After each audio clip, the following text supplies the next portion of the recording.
let's unbox these new storage containers from JoyJolt.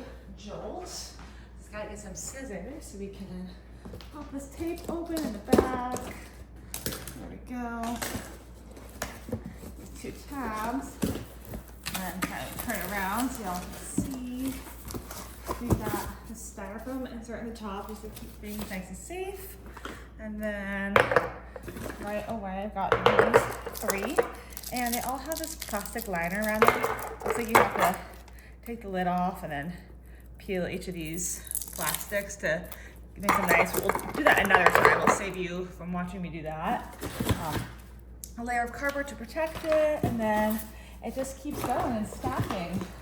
There are, this one is a piece inside of this, so be careful when you're unboxing you don't miss the pieces inside the pieces.